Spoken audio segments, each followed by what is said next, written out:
Romanos capítulo 10, nós estaremos lendo a partir do versículo 1. Diz assim: Irmãos, a boa vontade do meu coração e a minha súplica a Deus a favor deles são para que sejam salvos, porque lhes dou testemunho de que eles têm zelo por Deus, porém não com entendimento. Porquanto, desconhecendo a justiça de Deus e procurando estabelecer a sua própria, não se sujeitaram à que vem de Deus, porque o fim da lei é Cristo, para a justiça de todo aquele que crê. Ora, Moisés escreveu que o homem que praticar a justiça decorrente da lei viverá por ela. Mas a justiça decorrente da fé, assim diz: não perguntes em teu coração, quem subirá ao céu? Isto é, para trazer do alto a Cristo? Ou quem descerá ao abismo? Isto é, para levantar Cristo dentre os mortos. Porém, que se diz? A palavra está perto de ti, na tua boca e no teu coração. Isto é, a palavra da fé que pregamos. Se com a tua boca confessares Jesus como Senhor, e em teu coração creres que Deus o ressuscitou dentre os mortos, serás salvo. Porque com o coração se crê para a justiça, e com a boca se confessa a respeito da salvação. Porquanto a Escritura diz: todo aquele que nele crê não será confundido, pois não há distinção entre judeu e grego, uma vez que o mesmo é o Senhor de todos, rico para com todos o que o invocam, porque todo aquele que invocar o nome do Senhor será salvo.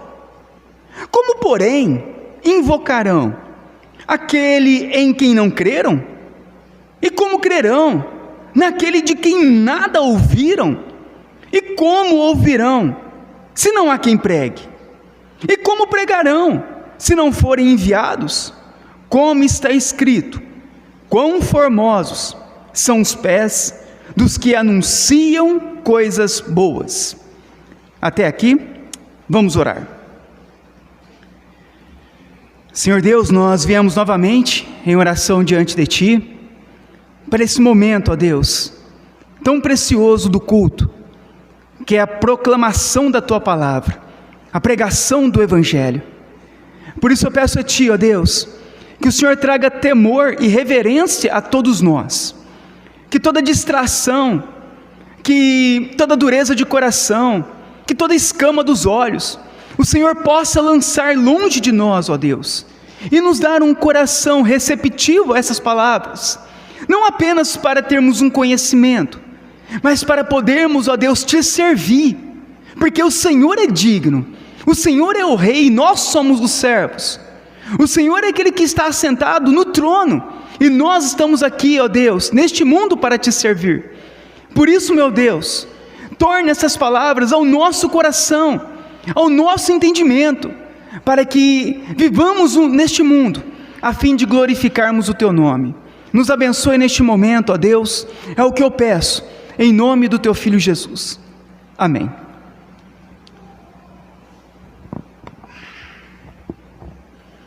Irmãos, o tema dessa noite é a grande missão da igreja.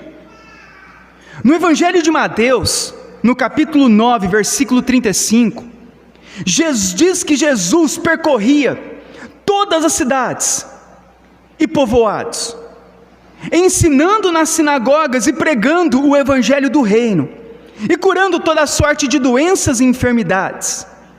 E vendo ele as multidões, ele compadeceu-se delas, porque estavam aflitas e exaustas, como ovelhas que não têm pastor. E então ele se dirigiu aos seus discípulos e disse: a seara na verdade é grande, mas os trabalhadores são poucos. Rogai, pois, ao Senhor da seara que mande trabalhadores para a sua seara. Quando nós observamos a vida de Jesus, nós vemos que ele ia até os pecadores. Ele percorria em todas as cidades e povoados, e ele via as multidões. Naquela época não tinha televisão, não tinha internet, nos mostrando que Jesus viu de perto as pessoas, e observar as pessoas em seus pecados, caídas, ele teve compaixão, porque elas estavam perdidas. E então Jesus ora para que mais pessoas pudessem engajar no trabalho evangelístico. Então Jesus, ele não viu de longe, ele não observou pelo celular ou pela televisão. A Bíblia fala que ele percorria por todos os locais, e ele via aquelas pessoas em seus pecados, aquelas pessoas sofrendo, distantes de Deus. E quando ele observava tudo isso, nele havia uma grande compaixão e misericórdia por aquelas pessoas, porque elas estavam vivendo neste mundo como ovelhas sem pastor. E o que Jesus ora? Para que Deus levantasse mais pessoas engajadas na mensagem evangelística, para que as vidas que estão perdidas pudessem ouvir o evangelho. Em João, no capítulo 4, versículo 35, Jesus diz: erguei os olhos e vede os campos, pois já branquejam para a ceifa. Jesus diz que o tempo da colheita é agora, que nós não podemos deixar para amanhã, pois então a plantação poderá ser perdida. Jesus, ele requer urgência e a responsabilidade dos discípulos em realizar a colheita. O evangelismo não deve ser adiado, não podemos negligenciar a salvação dos perdidos. Jesus, ele fala aos discípulos: olha, observem as plantações, falando com relação às pessoas deste mundo, que já estava no tempo da colheita, era o tempo de se colher, era o tempo de se pregar o evangelho, pois aquelas pessoas, elas estavam perdidas, sem pastor. Jesus mostra que nós não podemos adiar, assim como chega o momento da colheita para um trabalhador, ele não pode adiar a colheita, porque então ele perderá a colheita. Jesus diz a mesma coisa para a igreja: nós não podemos adiar para amanhã o que podemos fazer hoje, porque amanhã pode ser muito tarde, amanhã pode ser muito distante para as pessoas, principalmente para aquelas a qual essa noite será o último dia.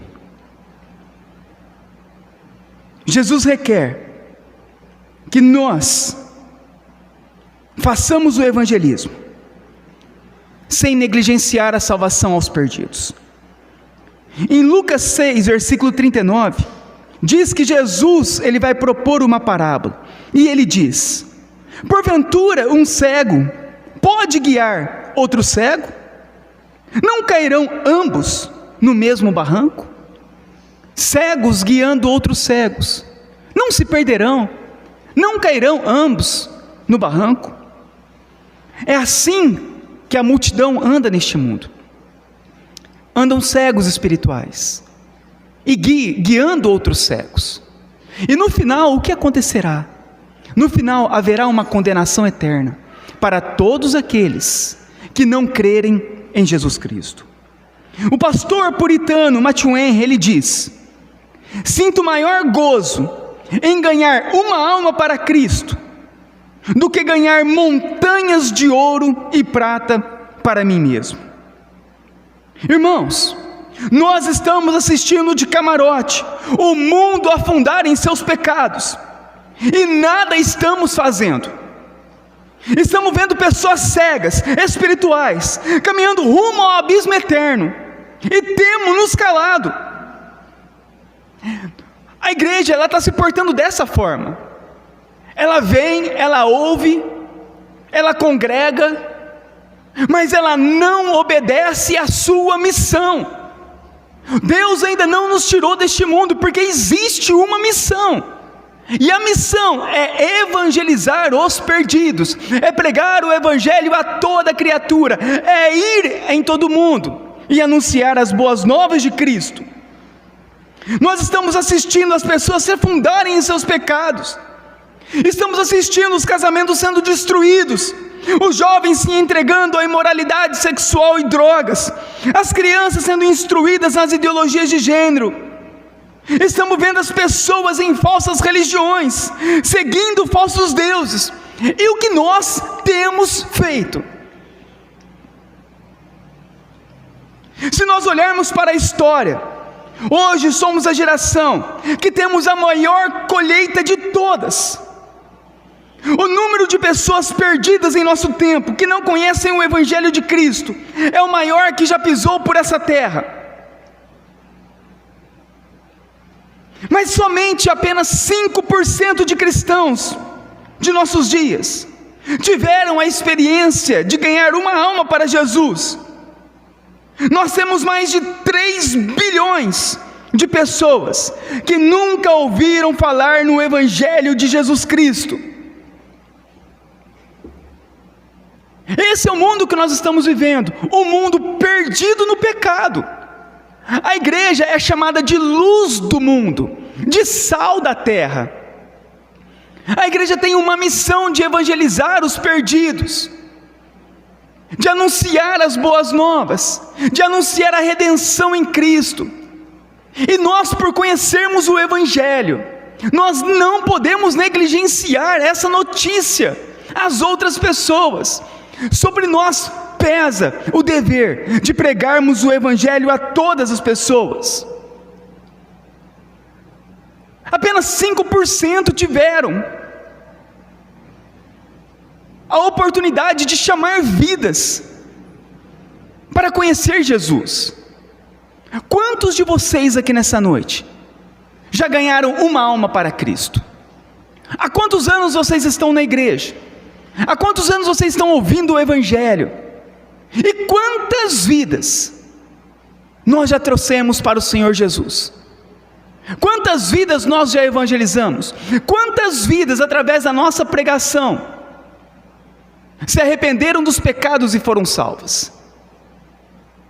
Será que nós estamos cumprindo a missão que foi nos dado? Charles Spurgeon, ele diz assim: o primeiro intuito de um homem convertido é tentar converter a outros. Se vocês não têm nenhum desejo de levar outros para o céu, vocês mesmos não estão indo para lá.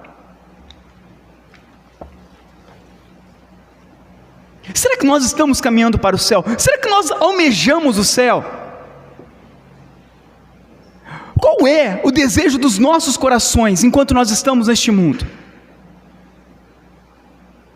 Será que realmente nós estamos firmando a nossa fé rumo a esse lado celestial?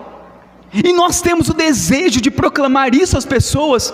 Ou apenas estamos passando um tempo na igreja em uma religião? Nós somos chamados, irmãos, para proclamar o Evangelho a toda criatura.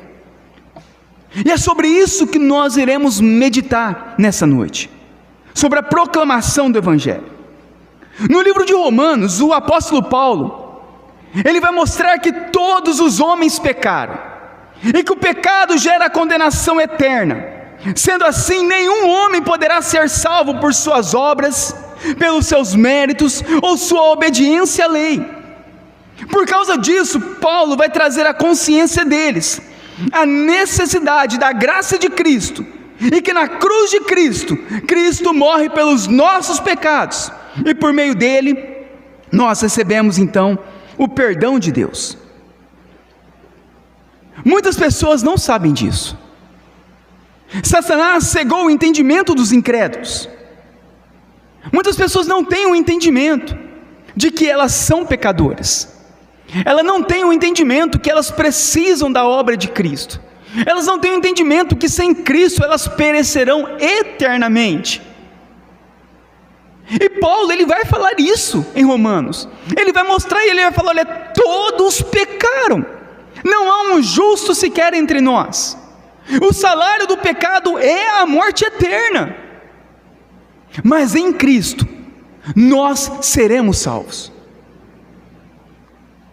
E é sobre isso que Paulo, ele vai falar para nós no capítulo 10. No versículo 1, então ele diz assim: irmãos, a boa vontade do meu coração e a minha súplica a Deus a favor deles são para que sejam salvos. Antes de nós abrirmos a nossa boca para falarmos de Cristo, primeiramente é necessário a boa vontade do nosso coração. O nosso coração precisa de estar disposto a amar aqueles que estão perdidos. Se for uma evangelização mecânica, uma obrigação apenas, se for fazer por fazer, isso não produzirá fruto. Se eu não me colocar no lugar das pessoas que estão perdidas, se eu não ter compaixão por elas, vendo de forma espiritual que elas estão condenadas eternamente, eu posso pregar que nada vai acontecer. A primeira coisa que é necessária para nós é que o nosso coração precisa de amar aquelas pessoas que estão perdidas. Tudo se inicia com o nosso coração.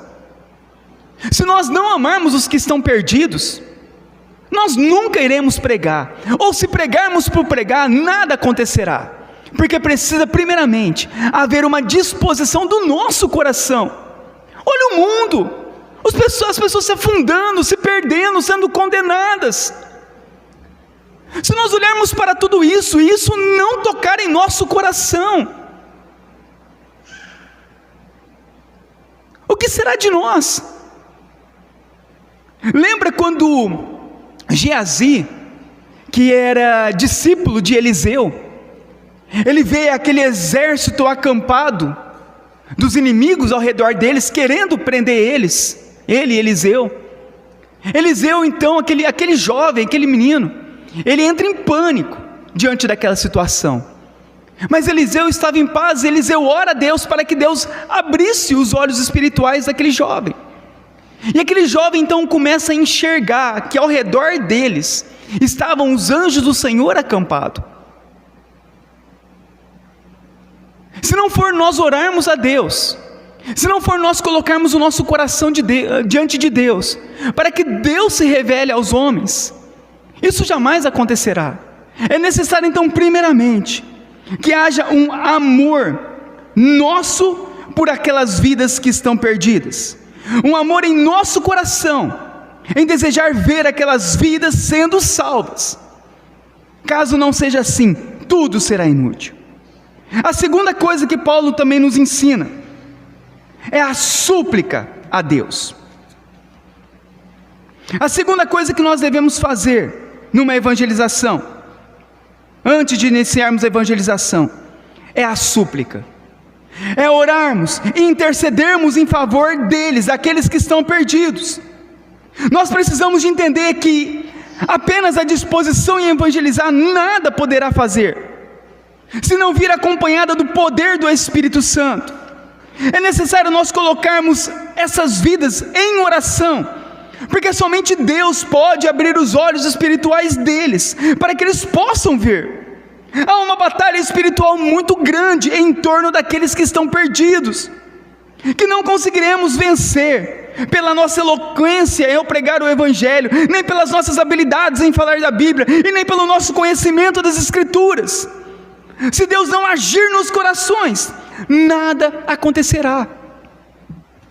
Paulo então diz: irmãos, a boa vontade do meu coração e a minha súplica a Deus a favor deles é para que eles sejam salvos. Para nós pregarmos o Evangelho, é necessário primeiramente amar e orar. Então nada vai acontecer se nós não tivermos compaixão, e se nós não colocarmos diante do Senhor, nada acontecerá. Então Paulo inicia assim o capítulo 10: O pastor puritano George Whitefield, em sua súplica a Deus, ele ora: Senhor, dê-me almas, ou tire a minha. John Knox, ele também ora dizendo: dá-me a Escócia, ou eu morro. Essa era a súplica daqueles homens, pelas almas que estavam perdidas. Talvez o teu filho está perdido, os teus pais estão perdidos, o teu vizinho está perdido, as pessoas que trabalham com você estão perdidas, várias pessoas que você conhece estão perdidas, da tua família, não da tua família. E o que nós temos feito com relação a isso? Nós estamos tratando nessa noite sobre a eternidade. Depois que morrermos, não há chance, a chance é dada agora, o momento de anunciarmos o Evangelho é hoje. Olha a súplica desses homens, eles suplicavam para que Deus salvasse as vidas, ou tirasse a deles. Eles não aguentavam viver neste mundo sem ganhar almas, apenas vindo à igreja, cumprindo rituais. O nosso chamado vai além disso. O nosso chamado é ganhar almas para Jesus, é pregar o Evangelho, é anunciar as boas novas aos que estão perdidos. O fracasso da nossa evangelização começa quando nós confiamos mais em nós do que em Deus. Por que nós não pregamos o Evangelho? Porque nós confiamos em nós e achamos que Deus não vai salvar ninguém, e achamos que o poder está em nós. Quando achamos que a nossa performance é quem convencerá o pecador, e não é. Se olharmos com desprezo para as pessoas e falarmos: aquela pessoa nunca se converterá, ou se nós olharmos com soberba e acharmos que somos melhor do que os outros, a nossa missão fracassará. Para Deus não há impossíveis. A nossa missão não é salvar, a nossa missão é pregar o Evangelho.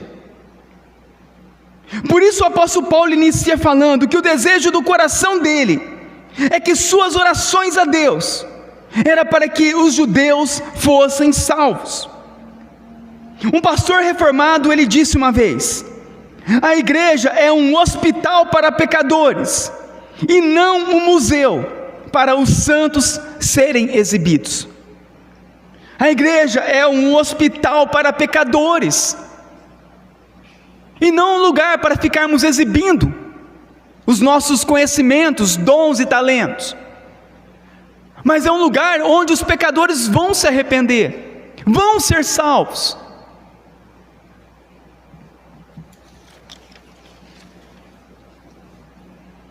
Por isso devemos nos lembrar que primeiro devemos amar a vida a qual nós iremos pregar, e depois orar para que quando nós estivermos pregando, Deus o salve.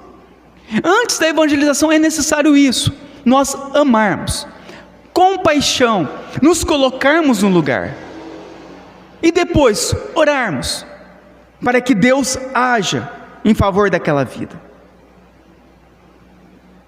Tem alguma pessoa que você gostaria muito que ela fosse salva? Que talvez você já tenha pregado a ela, mas você nunca suplicou por ela, nem antes e depois de sua evangelização? Ou outras pessoas que você já orou por ela, suplicou por ela, mas nunca levou o Evangelho verdadeiro para que ela pudesse ouvir e se converter? O apóstolo Paulo agora ele vai nos dar informações importantíssimas sobre como evangelizar. Aqui no caso ele diz que os judeus tinham um grande zelo por Deus, que os judeus eram religiosos, procuravam andar conforme a sua religião, mas não tinham o entendimento correto. Assim também acontece com muitas pessoas, elas têm o zelo pela sua religião, mas estão perdidas espiritualmente. Olha o que Paulo diz no versículo 2: porque lhes dou testemunho de que eles têm zelo por Deus, porém não com entendimento.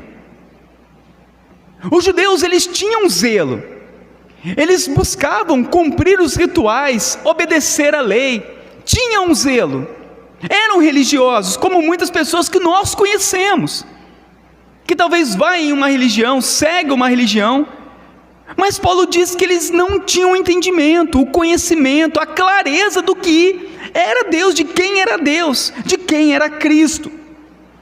Então no versículo 3, Paulo vai nos dar duas dicas importantes de como iniciarmos a evangelização. E ele diz assim: porquanto, desconhecendo a justiça de Deus e procurando estabelecer a sua própria, não se sujeitaram a que vem de Deus. Paulo então diz que eles desconhecem a justiça de Deus. O que significa? Que eles não entenderam a cruz de Cristo. Este então é um ponto primordial para nós iniciarmos uma conversa evangelística. Como eu evangelizo uma pessoa? Depois que eu tenho amor, eu amo aquela pessoa, eu quero ver aquela pessoa salva. Eu oro a Deus: Senhor, salva aquela vida, suplica por aquela vida, quebrante aquele coração. Depois que nós fazemos isso, como então nós nos aproximamos dela e pregamos o Evangelho? O que devemos falar? Paulo nos ensina o quê? Que eles não entendiam sobre a cruz de Cristo. E este então é um ponto importante para nós iniciarmos a evangelização e perguntarmos para a pessoa: por que Cristo teve que morrer em uma cruz? Você vai para o céu? Por quê? Você é salvo? Muitas pessoas, elas seguem uma religião, mas elas não entendem o que elas estão seguindo. Elas vão na igreja, mas elas não sabem o que significa a cruz de Cristo, não sabem se são salvas, não sabem o que é a salvação. E Paulo vai mostrar isso para nós, que eles desconheciam a justiça de Deus. Então, quando nós vamos anunciar o Evangelho, essa é uma grande oportunidade para nós iniciarmos a evangelização, perguntando para eles: você entende o que aconteceu na cruz? O que foi a cruz de Cristo? Porque nós sabemos que na cruz, Jesus carrega os nossos pecados, em uma morte substitutiva em nosso lugar. Ele carrega os nossos pecados na cruz, e nós recebemos a justiça dele sobre nós, e então somos salvos. Nós temos a certeza da salvação, porque nós sabemos que a salvação é uma obra que só tem méritos por Cristo, e em Cristo. Então isso nos dá a certeza da salvação. E muitas pessoas não entendem nem sobre a cruz, e nem sabem que são salvas. Se você perguntar para uma pessoa que vai numa religião qualquer, e pergunta para ela: você é salvo?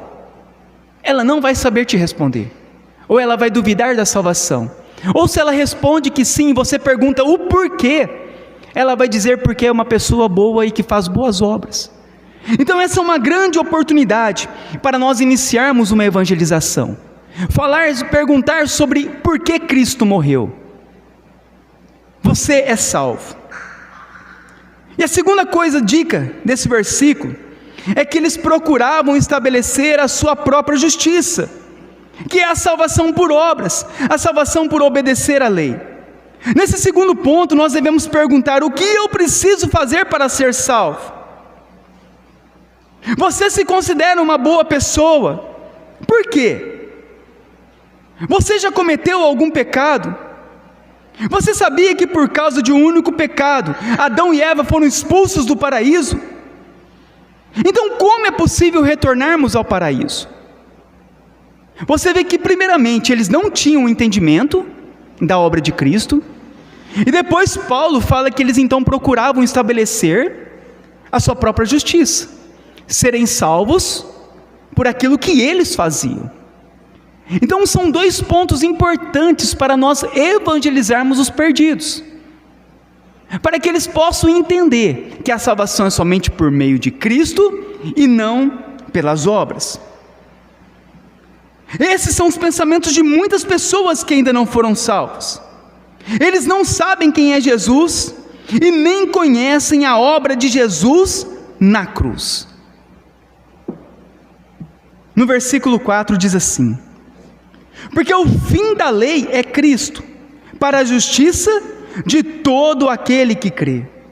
Por meio de Cristo, nós somos declarados justos diante de Deus, e agora aceitos por Deus, porque Jesus cumpre perfeitamente a lei em nosso lugar. Quando nós então evangelizamos, nós conduzimos as pessoas até Cristo, na cruz de Cristo, na salvação pela fé, na salvação pela graça em Cristo, porque as pessoas não têm um entendimento claro a respeito disso. No versículo 5, então diz assim: ora, Moisés escreveu que o homem que praticar a justiça decorrente da lei, viverá por ela. Justiça decorrente da lei, o que significa? Significa que era exigida a perfeição absoluta de qualquer pessoa que tentasse usar a lei como meio de salvação. Os judeus tinham uma ideia equivocada a respeito da lei, e se achavam pessoas boas, e que cumpriam com perfeição a lei. A lei dizia que para ser salvo, a pessoa deveria obedecer de forma perfeita. Eles tinham um entendimento errado, porque eles achavam que obedecia a lei de forma perfeita, e não. Lembra do jovem rico, que Jesus falou: falta uma coisa. Que coisa? Amar a Deus. Você lembra do fariseu orando no templo? Não sou como os outros pecadores, sou uma pessoa boa. As pessoas acham que serão salvas por obedecerem à lei, e não. Ninguém pode obedecer perfeitamente à lei. Logo se exclui a salvação por obras. Só poderemos ser salvos por meio de Cristo. Então a evangelização, ela gira em torno de Cristo, da sua cruz e da sua obra. No versículo 6 ao 8 diz assim: mas a justiça decorrente da fé, assim diz: não perguntes em teu coração quem subirá ao céu, isto é, para trazer do alto a Cristo, ou quem descerá ao abismo, isto é, para levantar Cristo dentre os mortos. Porém, que se diz? A palavra está perto de ti, na tua boca e no teu coração, isto é, a palavra da fé que pregamos. Essa citação que Paulo faz aqui é uma citação de Deuteronômio capítulo 30, versículo 12 a 14. Moisés estava explicando ao povo de Israel que as leis que ele estava dando a eles era compreensível, que a lei de Deus não era um mistério, que todos que liam sabiam o que tinham que fazer. Essa passagem vai tratar a respeito disso, lá em Deuteronômio, que quando Deus deu a lei a Israel, a lei não era um mistério, era algo simples de se entender, era algo claro. Paulo então ele vai aplicar essa passagem com a boa notícia do Evangelho, dizendo que a mensagem do Evangelho é bem simples de ser anunciada e entendida.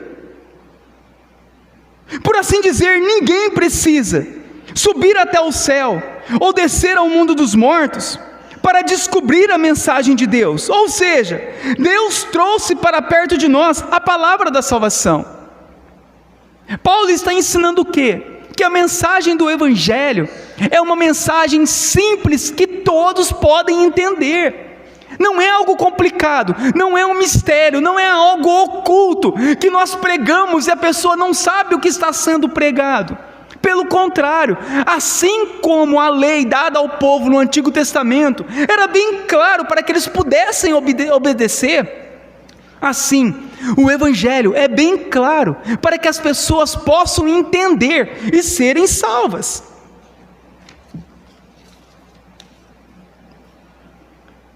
Isso é a mensagem do Evangelho.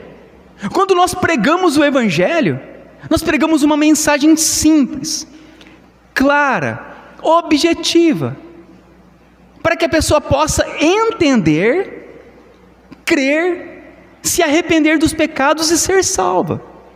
Quando nós pregamos o Evangelho, nós não complicamos a mensagem. Nós não começamos a falar lá da Bíblia coisas difíceis, que a pessoa vai ficar ouvindo e não vai saber o que está se falando. Mas a mensagem do Evangelho, Paulo diz que ela é simples. Todos nós, por ser simples, podemos pregar. E por ser simples, as pessoas conseguem entender.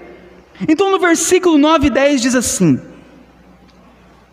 se com a tua boca confessares Jesus como Senhor, e em teu coração creres que Deus o ressuscitou dentre os mortos, serás salvo. Porque com o coração se crê para a justiça, e com a boca se confessa a respeito da salvação. Então, para ser salvo, uma pessoa, ela precisa de crer com o coração. O que significa crer com o coração? Significa que ela deve ter uma fé verdadeira, entender a mensagem do Evangelho e colocar a sua confiança em Cristo. Olha como Paulo vai desmembrando, né? Ele começa falando da importância de amarmos as pessoas e orarmos por ela. Ele agora vai falar que as pessoas não têm o entendimento correto. Elas até querem buscar a Deus, mas buscam de forma errada e adoram outros deuses, mas que nós conhecemos, e que a mensagem ela é bem simples, para que a pessoa então possa se arrepender e ser salva. Tão simples, que assim como o povo entendeu no Antigo Testamento as leis, assim hoje a mensagem do Evangelho pode ser entendida por qualquer pessoa que ouvir. Então, para a pessoa ser salva, ela precisa o quê? Crer verdadeiramente, de coração nessa mensagem. E ela precisa do que? Confessar, testemunhar diante dos homens. Naquele tempo, havia a adoração ao imperador de Roma, e ele era tido como um Deus. A pessoa, ao confessar publicamente que Jesus, como o único Senhor, ele estaria correndo risco de morte. Por isso esse tipo de oração feita nas igrejas modernas, para receber Jesus no final do culto, não é bíblico. Porque primeiro a pessoa precisa de entender a mensagem e crer, e ela precisa estar disposta a confessar a fé publicamente com o seu testemunho, ou seja, estar disposto a morrer por sua fé. Quando Paulo escreve que a pessoa ela precisa de crer e confessar com a boca, porque como o imperador era um deus naquela época, considerado um deus, e as pessoas tinham que adorar o imperador, a pessoa, ao confessar que Jesus é o único Deus, ele estaria o quê? Negando o imperador. E ao fazer isso, ele estaria se rebelando contra o governo, contra o imperador. E ela então estaria correndo o risco de vida ao fazer isso. As outras religiões não eram perseguidas, porque as outras religiões, elas adoravam todos os deuses. Não tem problema, eu adoro um, adoro o outro, eu adoro todo mundo. Mas os cristãos adoravam somente Cristo, por isso eram perseguidos naquela época. E quando eles confessavam publicamente, não é apenas falar na igreja no final do culto, eu creio em Jesus, não é isso. Confessar publicamente, naquela época, ela era estar disposta a morrer pela sua fé. Hoje as pessoas confessam Jesus, mas elas não querem nem abandonar o pecado, quanto menos morrer por Jesus. Então Paulo ensina isso. É necessário a fé verdadeira, e ela estar disposta a perder tudo por causa de Cristo. No versículo 11 diz assim: porquanto a Escritura diz, todo aquele que nele crer, não será confundido. Essa é uma outra citação que Paulo faz, do livro de Isaías, no capítulo 28, versículo 16. Na época em que Isaías escreveu essa passagem, a nação de Israel estava em meio a incertezas no cenário político internacional, e diante de uma realidade, de uma ira de Deus ser derramada sobre eles. Então Isaías vai falar que, sendo a pedra principal, o único lugar onde eles poderiam então encontrar firmeza para a sua fé. Então Isaías, quando diz isso, a nação de Israel, ela estava passando por momentos difíceis, tanto na política internacional, quanto em momentos de juízo de Deus, por causa do pecado. E Isaías vai falar o que para eles? Olha, para vocês permanecerem de pé, para vocês permanecerem firmes, vocês precisam de colocar a fé de vocês na rocha, na pedra. Assim vocês teriam firmeza de sua fé, e vocês não seriam abalados pelo cenário político e nem pelo juízo de Deus que viria sobre os ímpios. Paulo traz na prática esse versículo mostrando para nós que se colocarmos a nossa fé em Cristo, não seremos confundidos. Da mesma forma que Isaías falou para eles, que se eles colocassem a fé deles na rocha, eles permaneceriam firmes. Assim Paulo também diz para nós, se colocarmos a nossa fé em Cristo, nós não seremos confundidos. Olha quantas incertezas estão em nosso redor. Hoje as pessoas não têm certeza a respeito da sua fé. Elas acreditam em tantas coisas que lhes são apresentadas pelas religiões, que ao mesmo tempo não sabem no que acreditar. No Antigo Testamento, Isaías fala assim: olha, para vocês permanecerem firmes, tem um único jeito, vocês firmarem a fé de vocês na rocha. Paulo traz para nós o Novo Testamento e fala a mesma coisa. Para nós permanecermos firmes na fé verdadeira, não sermos confundidos, também só existe uma rocha, Cristo. Mas o que aconteceu em nossos dias com a igreja moderna? Hoje é anunciado tantas coisas na igreja moderna, que as pessoas frequentam a igreja há anos, e elas não sabem onde colocar a fé, elas não sabem no que acreditar, elas não sabem nem se são salvas.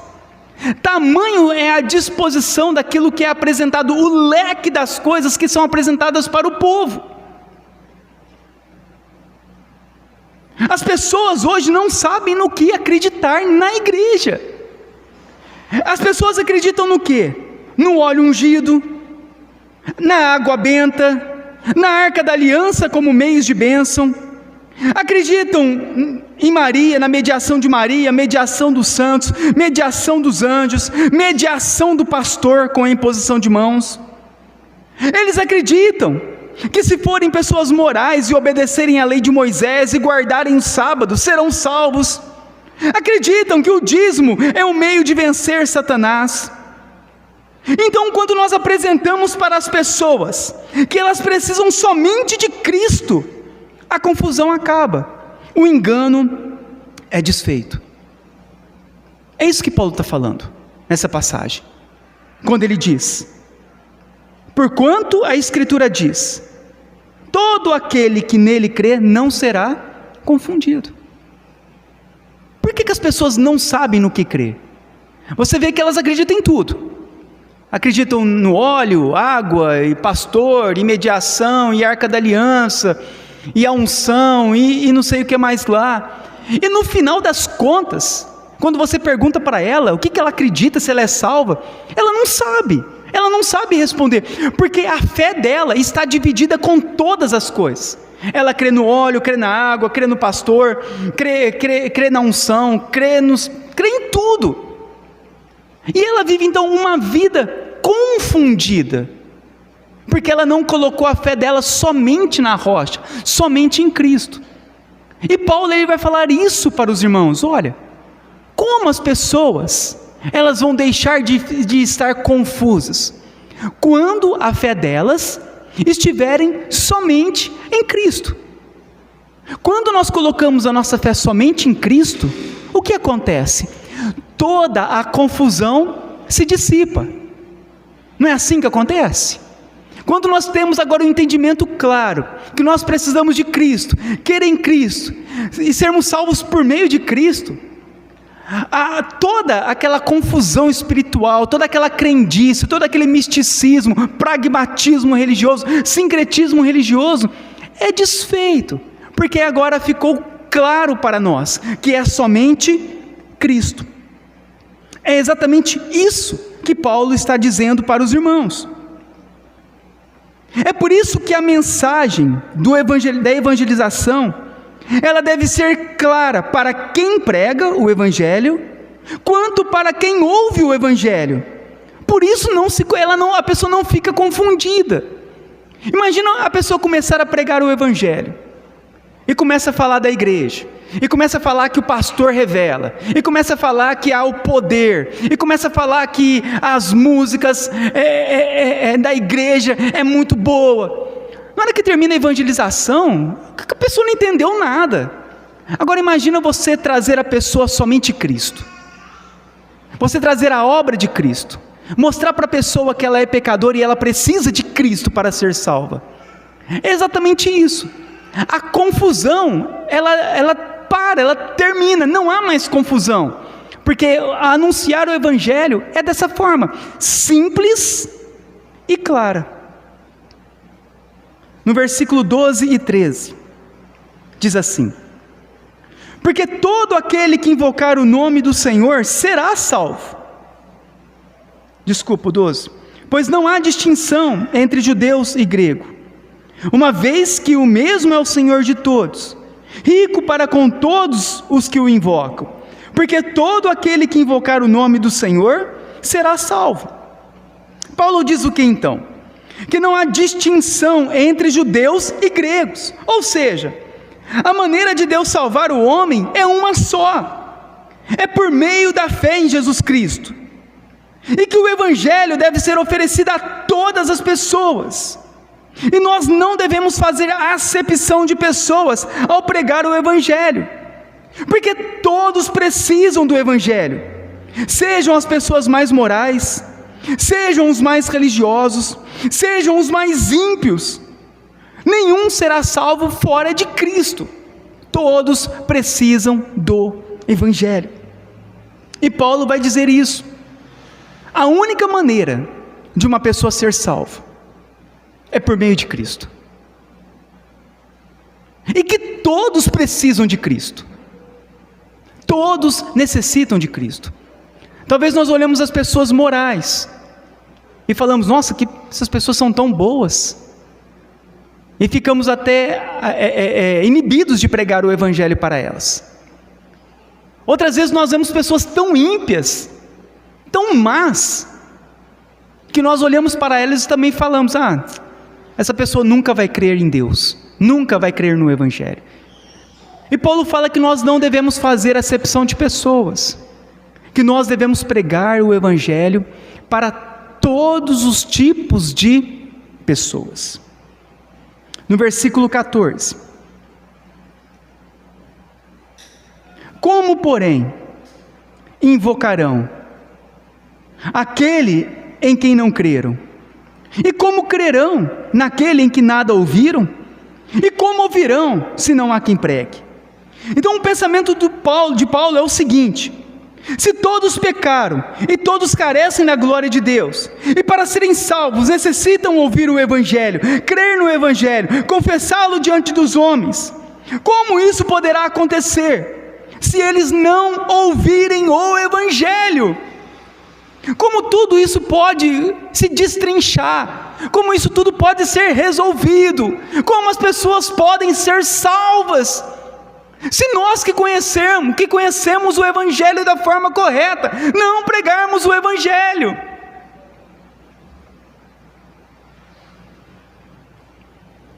Irmão, vocês acham que pessoas que acreditam que o óleo vai salvar elas, você acha que pessoas que acreditam nisso, que colocam a fé no óleo, vão ser salvas?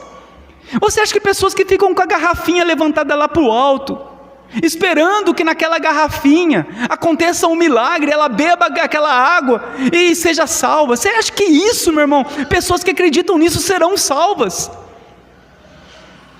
Ou nós colocaremos a nossa fé por completo em Cristo e somente em Cristo, ou não seremos salvos. O Senhor diz que a glória dele Ele não divide com ninguém, nem a honra dele com as imagens de escultura, nem com óleo, nem com água benta, nem com o pastor, nem com ninguém. Ele é autossuficiente para nos salvar, Ele é tudo o que nós precisamos, é somente por meio dele que recebemos a graça, é somente por meio dele que recebemos a salvação. Mas observe, as pessoas dos nossos dias estão confusas em suas religiões, buscam a Deus como Paulo diz, eles buscam, vão na igreja todo dia, vão lá na fogueira santa, fazem todas as suas doações, entregam tudo o que têm, totalmente sem entendimento, e estão perecendo e perecerão eternamente.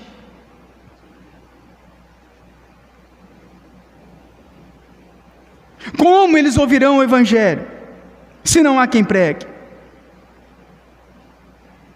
E como a mensagem será anunciada, se os mensageiros não forem? Olha a responsabilidade. Muitas vezes nós não paramos para ver a responsabilidade nas nossas mãos. Olha a responsabilidade de conhecer o Evangelho da forma correta. Não é brincadeira, é muito sério. Porque nós não conhecemos uma fábula, antes nós víamos de fábulas, não era assim? Era a sementinha para multiplicar o dinheiro, quanto mais dá esse dinheiro, mais ficaria rico. Eram as palavras positivas, para abrirem as portas espirituais. Era nós levarmos a arca da aliança e colocarmos na nossa casa, era derramarmos o óleo ungido no portão, para frear a entrada dos demônios em nossa casa. Então você pegava o óleo, passava o óleo no portão, agora nesse portão não entra mais demônio, passava na janela, agora nessa janela não entra mais demônio, passava lá no espelho, agora no espelho agora não passa mais demônio do espelho para minha casa. Vivíamos de fábulas. Olha o que nos ensinaram durante anos, mas olha agora, que nós entendemos que é Cristo e somente Cristo. Nós vamos nos calar, nós vamos fechar as nossas bocas, nós vamos baixar a nossa cabeça e fazer de conta que está tudo bem, que está tudo certo, que está todo mundo indo para o céu. Não! É necessário nós irmos. A Bíblia nos chama de atalaias. Se nós não tocarmos a trombeta, como eles serão salvos? Se você não tocar a trombeta e anunciar, como ouvirão, como serão salvos, como conhecerão a verdade? Aqui são perguntas retóricas de Paulo à igreja. Todos pecaram, todos estão mortos, todos serão condenados, precisam ouvir o Evangelho, senão serão condenados eternamente. Meu irmão, é triste isso, você chegar num velório e saber que aquelas pessoas nunca ouviram o Evangelho, e saber que aquelas pessoas nunca se converteram verdadeiramente, que nunca nasceram de novo, que nunca receberam um novo coração. É triste demais. E como, irmãos, vão ouvir? Como vão se arrepender? Como vão crer da maneira correta, se nós não pregarmos o Evangelho?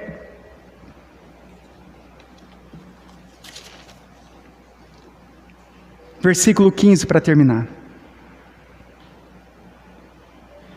E como pregarão, se não forem enviados? Como está escrito: quão formosos são os pés do que anunciam coisas boas. Novamente, o apóstolo Paulo faz uma citação do livro de Isaías, capítulo 52, versículo 7, quando ele diz: quão formosos são os pés dos que anunciam coisas boas. Essa citação é referente às pessoas que trouxeram aos exilados as boas notícias da iminente soltura do cativeiro babilônico. Israel estava escravo na Babilônia. A Babilônia conquistou Jerusalém, levou escravo os judeus por 70 anos. Mas o Império Persa, depois de 70 anos, conquista a Babilônia, e agora vai permitir os israelitas de voltarem para suas terras natais. Então, quando isso aconteceu, os mensageiros, eles saíram correndo pelas estradas das cidades e pelos vilarejos, anunciando o fim da escravidão. Hoje nós temos todas as notícias ao vivo em nosso celular, mas naquela época não era assim. As notícias, elas eram proclamadas pelas pessoas. Então Isaías faz uma menção de quão abençoadas são os mensageiros que trouxeram essa notícia ao povo.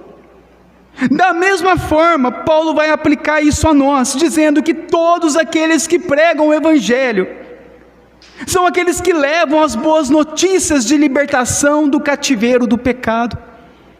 Quando Isaías escreve a respeito de quão formosos são os pés, porque quando eles foram libertos para voltar novamente para suas terras, depois da escravidão de 70 anos, aqueles homens, eles saíram correndo pela estrada, e eles começaram a sair correndo, espalhando para todo mundo, porque não é que você tem uma notícia e você manda para o outro.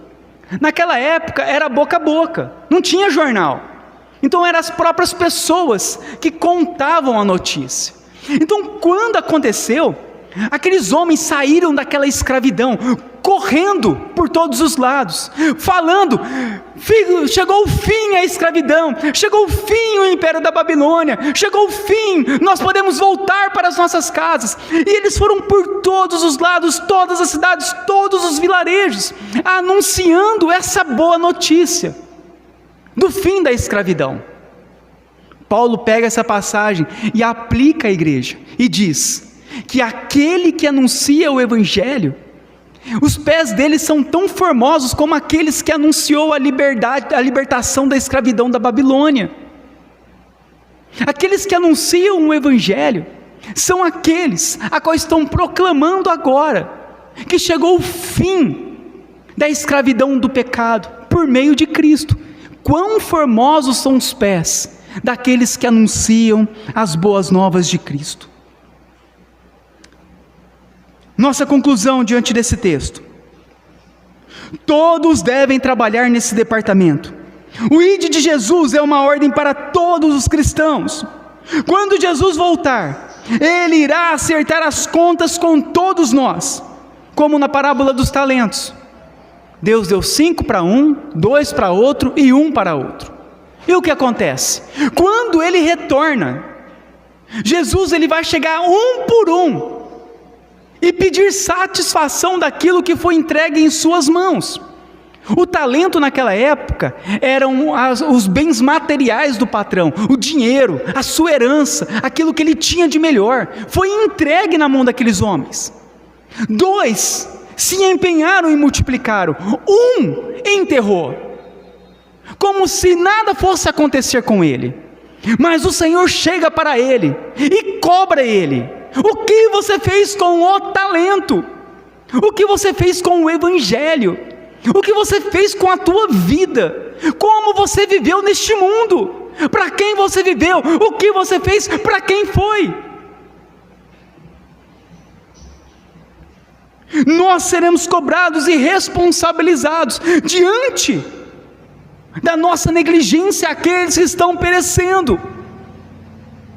Deus ele é muito bom e misericordioso, mas terrível coisa, Hebreus diz, é cair nas mãos do Senhor.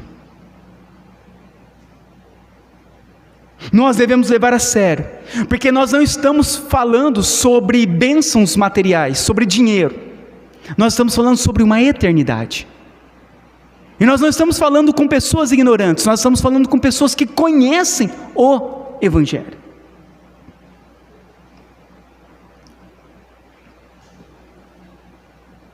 Irmãos, então, para terminar, primeiro, nós devemos amar as vidas que queremos evangelizar. Segundo, suplicar a Deus para que Deus as salve. Terceiro, anunciar o Evangelho de forma simples e clara. Quarto, Se a pessoa evangelizada crer no Evangelho, se arrepender dos pecados, então você vai ajudá-la a prosseguir na fé. De que forma? Visitando ela com frequência, ensinando ela profundamente sobre a Bíblia e conduzindo ela para a igreja local. Pastor puritano George Whitefield, ele diz assim: não há esperança para quem vive e morre em seus pecados, pois habitará eternamente com os demônios e espíritos malditos. Por isso Paulo diz em 1 Coríntios 9,16: ai de mim, se eu não pregar o Evangelho. Nós precisamos pregar o Evangelho. Nós precisamos anunciar às outras pessoas que elas precisam de Cristo, que elas são pecadoras. Nós precisamos de passar essa mensagem de forma simples e clara para as outras pessoas. Essa é a nossa missão, esse é o nosso dever, esse é o nosso chamado enquanto estamos neste mundo. Nós não podemos nos fechar apenas entre nós e ficarmos aqui, os irmãos, olha que bonito, nós apenas aqui. Não, nós somos chamados para ir lá fora, anunciar o Evangelho, proclamar o Evangelho, chamar ao arrependimento os pecadores. Como? Anunciando o Evangelho de forma simples e clara para as pessoas que estão perdidas. E neste momento, nós vamos colocar a nossa vida em oração.